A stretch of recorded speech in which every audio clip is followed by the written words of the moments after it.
ঠাকুরমা ও স্বামীজির চরণে প্রণাম জানিয়ে উদ্বোধন পত্রিকা থেকে কিছু অংশ পাঠ করছি।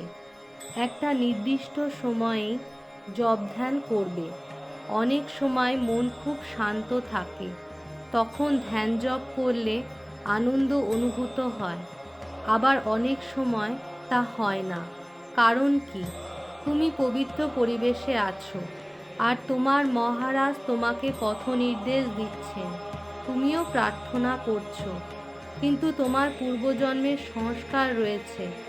যখন তুমি নিজেকে পবিত্র করবার চেষ্টা করছো, তখন পূর্ব সংস্কারগুলি বাধা দেবে।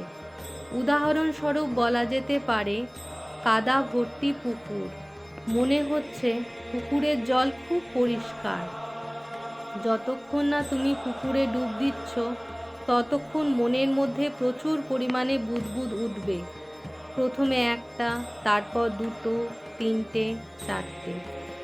তুমি তখন নিজেই চিন্তা করছো, কি বোকা আমি! মনে করেছিলাম এটা একেবারে পরিষ্কার জল। কিন্তু প্রকৃত ঘটনা কাদা, বুদবুদ, আরও কত রকমের বাজে বাজে জিনিস আসবে। মন বড়ই বিচিত্র, কারণ পূর্বজন্মের সংস্কার অনুযায়ী তোমার জন্ম হয়েছে। যতই তুমি পুকুরের গভীরে ডুব দেবে, ততই বুদবুদ উঠবে।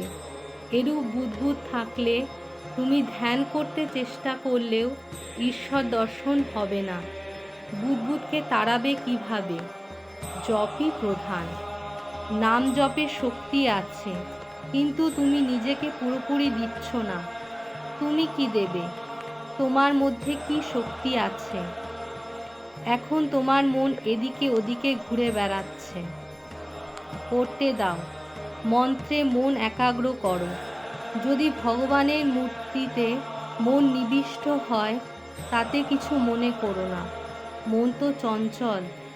যখন জপে বসবে, তখন একটার পর একটা ঢেউ আসবে। তখন তুমি কি করবে? উত্তেজিত হবে না। মন্ত্র জপ করে যাও। মন্ত্রের শব্দের ওপর মন একাগ্র করো। তারপর কি হবে? কয়েক মিনিটের মধ্যে সব কিছু অপসৃত হবে। বিষণ্ণ হবে না, দুঃখ পাবে না। বুলডগের মতো ধরে থাকো। অহংকার থাকুক, ঈশ্বরের কৃপায় তাও দূর হবে। মহাভারতের একটা কাহিনী আছে। যুধিষ্ঠির শ্রীকৃষ্ণের কথায় মনোযোগ দিতে পারছেন না। শ্রীকৃষ্ণ সব বুঝতে পারলেন। তিনি বললেন, মহারাজ, আপনি বাইরের শত্রুকে জয় করেছেন, কিন্তু আপনি অন্তরের শত্রুকে জয় করতে পারেননি, অহংকারকে জয় করতে পারেননি। কিন্তু যদি তপস্যার দ্বারা অহংকারকে জয় করতে চেষ্টা করো, তাহলে সেটা হবে অহংকারের তপস্যা। গুরুরূপে ভগবান আমাদের মনের মধ্যে এসে অহংকারকে দূর করেন। সরল হও, ভগবান তোমার সব কিছু করে দেবেন। একটা কথা সর্বদা মনে রাখবে, মনে বিষণ্ণতা আসতে দেবে না।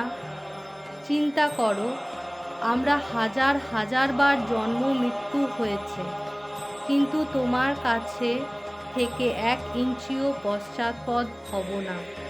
কালী পূজায় শেষ মন্ত্রে আছে, মা, আমার 1000 বার জন্ম হতে পারে, কিন্তু একটি জিনিস আমি চাই, তোমার পাদপদ্মে আমার মন যেন থাকে।